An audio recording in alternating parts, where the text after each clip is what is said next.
এবার আমেরিকার নির্বাচন থেকে সরে দাঁড়াতে হবে জো বাইডেনকে। আবারও প্রেসিডেন্ট হতে পারেন খ্যাপাতে ডোনাল্ড ট্রাম্প। সম্প্রতি মার্কিন দুই প্রধান এবং জনপ্রিয় রাজনীতিবিদদের বিতর্কের জের ধরে এমন মন্তব্য করেছে প্রভাবশালী মার্কিন গণমাধ্যম নিউ ইয়র্ক টাইমস। ডেমোক্রেট এবং রিপাবলিকান শিবিরে চাপা উত্তেজনা। আগামী নির্বাচনে কে হবেন আমেরিকার নতুন প্রেসিডেন্ট তা নিয়ে চলছে শোরগোল। আর এই শোরগোলের ভেতর দিয়েই বিতর্কে দাঁড়িয়েছেন জো বাইডেন এবং ডোনাল্ড ট্রাম্প। একটি টিভি চ্যানেলে আয়োজিত অনুষ্ঠানে একে অন্যকে তীর্যকভাবে আক্রমণ করে বসেন কথার আঘাতে। এরপর থেকে ডেমোক্রেটিক পার্টিতে কমেছে বাইডেনের জনপ্রিয়তা। তাই ধারণা করা হচ্ছে আগামীতে প্রেসিডেন্ট নির্বাচনে হেরে যেতে পারেন এই রাজনীতিবিদ। আর এসব কারণেই তাকে প্রেসিডেন্ট পদে না লড়তে আহ্বান জানিয়েছে নিউ ইয়র্ক টাইমস। তবে কি বাইডেনের এমন অবস্থায় নতুন করে পথ খুলেছে ট্রাম্পের, নাকি আবারও ক্ষমতায় বসে তাক লাগাবেন বাইডেন নিজেই?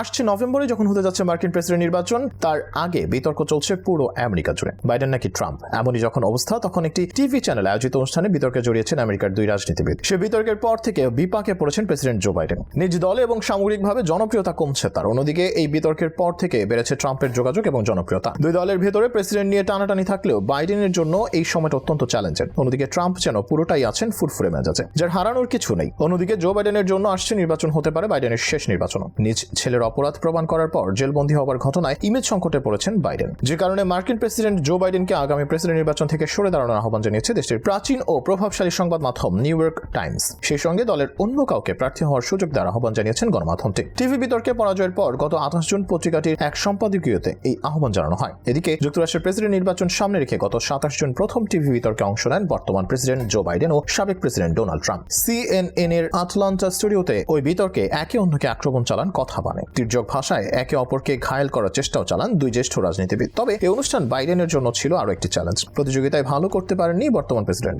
কথা বলতে গিয়ে বারবার হোঁচট খেয়েছেন। এই সুযোগে অনবরত একের পর এক যুক্তি দিয়ে বাইডেনকে নাস্তানাবুদ করেছেন ট্রাম্প। সিএনএন এর তাৎক্ষণিক জরিপে অংশ নেয়া অধিকাংশ দর্শকের মতে বিতর্কে বিপর্যয়কর পরাজয় হয়েছে জো বাইডেনের। এমনকি খোদ ডেমোক্রেট দলীয় নেতাদের অনেকেই মনে করেন ট্রাম্পকে জোরালোভাবে মোকাবিলা করতে পারেননি বাইডেন। এজন্য তার নিজ দলে হতাশা প্রকাশ করছেন অনেকেই। ডেমোক্রেট সমর্থকরা মনে করেন বিতর্কে ট্রাম্পের বক্তব্যের পাল্টা জবাব দিতে পারেননি বর্তমান প্রেসিডেন্ট জো বাইডেন। এমনকি নিজের লক্ষ্য কিংবা দেশের জন্য কি কাজ করেছেন বা আগামীতে করবেন সেসবও সুস্পষ্টভাবে ব্যাখ্যা করতে পারেননি ডেমোক্রেটিক শিবিরের এই নেতা। বর্তমান প্রেসিডেন্ট ও ডেমোক্রেটিক পার্টির প্রেসিডেন্ট প্রার্থী জো বাইডেন শেষ পর্যন্ত ভোটের লড়াই চালিয়ে যেতে পারবেন কিনা তা নিয়ে প্রশ্ন উঠতে শুরু করছে আমেরিকার জনসাধারণের মনে। আর এই ফাঁকে বিকল্প প্রার্থী নিয়ে চলছে জল্পনা কল্পনাও। এমন পরিস্থিতিতে 28 জুন নিউ ইয়র্ক টাইমস সম্পাদকীয় বোর্ড বলছে 27 জুনের টিভি বিতর্ক প্রমাণ করছে তার নিজের পরীক্ষায় ব্যর্থ হয়েছেন 81 বছর বয়সী বাইডেন। সম্পাদকীয় বোর্ড আরো উল্লেখ করে বাইডেনের পক্ষে আবার প্রতিদ্বন্দ্বিতা করার সংকল্প হলো একটি বেপরোয়া জুয়া। বাইডেনের জন্য এখন সবচেয়ে বড় মানব সেবা হবে এমন ঘোষণা দেওয়া যে তিনি নির্বাচনে প্রতিদ্বন্দ্বিতা থেকে সরে যাবেন। আর নিউ ইয়র্ক টাইমসের মতো প্রভাবশালী গণমাধ্যম থেকে যখন এমন আহ্বান জানানো হয়, তখন আগামী প্রেসিডেন্ট নির্বাচনে জো বাইডেন ঠিক কতটুকু চ্যালেঞ্জে পড়বেন তার কিছুটা হলেও টের পাওয়া যাচ্ছে। তাই বলা হচ্ছে